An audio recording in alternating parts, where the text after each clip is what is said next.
ఉద్ధరిస్తామంటూ బాకా ఊదారు. పీఠమెక్కాక దోకా చేశారు. కపట ప్రేమతో నమ్మించి దగా చేశారు.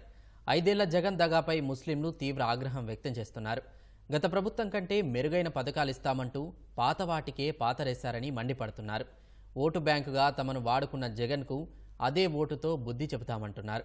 కూటమి మేనిఫెస్టో తమ జీవితాల్లో వెలుగులు నింపేలా ఉందంటూ హర్షం వ్యక్తం చేస్తున్నారు. గత అసెంబ్లీ ఎన్నికల్లో రాష్ట్రంలోని ముస్లింలు వైకాపాకు గంపగుత్తగా ఓట్లు వేశారు. జగన్ ముఖ్యమంత్రి కావడంలో కీలక పాత్ర పోషించారు. కానీ ఇంత చేసిన తమను అధికార పీఠమెక్కిన తర్వాత జగన్ నిండా మోసం చేశారని ముస్లింలు ఆగ్రహం వ్యక్తం చేస్తున్నారు. నమ్మించి నట్టేట ముంచిన సీఎంకు ఎన్నికల్లో తగిన బుద్ధి చెబుతామని తేల్చి చెబుతున్నారు.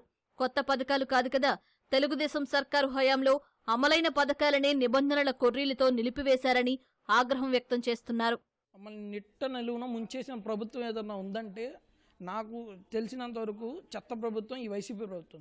ఏదైతే వైసీపీ పార్టీలో ఉన్న 23-24 మంది ఎమ్మెల్యేలు, ఎంపీలు, ఎవరైతే ఎమ్మెల్యేలు, ఎమ్మెల్సీలు వీళ్ళు ఉన్నారో వాళ్ళకి ఆ 22-23 కుటుంబాలకి తప్ప ముస్లిమ్స్లో ఏ ఒక్క కుటుంబానికి కూడా న్యాయం జరగలేదు. లాస్ట్ 2019లో ప్రతి ఒక్క మైనారిటీ గంప గుర్తుగా జగన్మోహన్ రెడ్డికి సపోర్ట్ చేశాము. కానీ ఆయన వచ్చిన 5 సంవత్సరాల్లో అత్యధిక శాతము మోసగించింది ఒక మైనార్టీ సామాజిక వర్గానికే.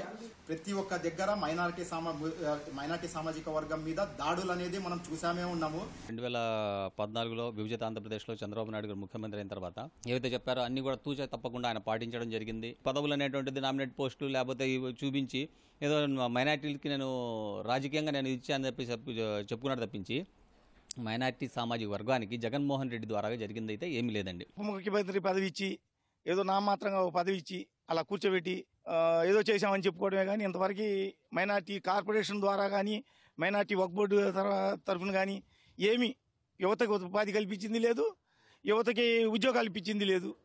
యాక్సిడెంట్ అయ్యి మాకు ఎవరు పట్టించుకోవడమే లేదు. పింఛన్కి అప్లై చేస్తే కూడా ఎవరు పట్టించుకోవడమే లేదు. జగన్మోహన్ రెడ్డి వచ్చిన కాడ నుంచి పట్టించుకోవడమే లేదు. చంద్రబాబు ప్రభుత్వంలో ఉన్నప్పుడు అతిమైన అవసరాలు చాలా బాగుండే. ఏమి ఇచ్చారండి జగన్మోహన్ రెడ్డి? ముస్లింల కోసం ఏదైనా కొత్త పథకాలు పెట్టారా? నమ్మి ఒక్కసారి ఓటేసినందుకు గతంలో ఉన్న పథకాలన్నీ తీసేశారు. ఓటు బ్యాంకు కోసం ముస్లింలు వాడుకున్నారు. జగన్ 5 ఏళ్ల పాలనలో జరిగిన నష్టాన్ని సరిచేసేలా కూటమి మేనిఫెస్టోలో మైనారిటీ వర్గానికి హామీలిచ్చారని ముస్లింలు సంతోషం వ్యక్తం చేస్తున్నారు. ఇది తమ వర్గం అభ్యున్నతికి తోడ్పడుతుందని హర్షాన్ని వెలిబుచ్చుతున్నారు. ఈసారి అయినా మేనిఫెస్టోలో ఏమన్నా హామీలు ఇస్తారని ఆశించాము.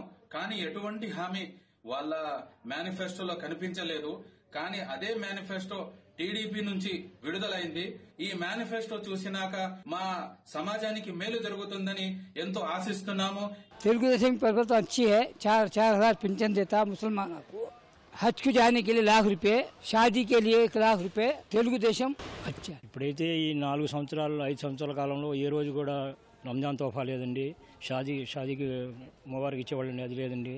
తర్వాత వచ్చేసి ముస్లింలు ఏ విధంగా కూడా ఎక్కడ కరెక్ట్గా లేదండి. సూపర్ 6 పథకాలన్నీ బాగున్నాయి, మాకు బాగా నచ్చాయి. ఆయనవి సంవత్సరానికి 3 సిలిండర్ గ్యాస్ అన్నది మాకు బాగా నచ్చింది. అందులో 50 సంవత్సరాలు దాటిన తర్వాత పెన్షన్ 4,000కి చేశారు కదా, అది కూడా బాగా నచ్చింది మాకు. 50 సంవత్సరాలకే పెన్షను, మోజన్లకి ఇమాములకి ఇస్తున్న పెన్షను జీతంలాగా ఇస్తున్న 10,000 కానీ 5,000 కానీ అసలుకి ముసల్మానులంతా దానికి చాలా ఖుషీగా ఉన్నారు. 1,00,000 రూపాయలు హజ్కి పోతే ఇస్తానన్నాడు.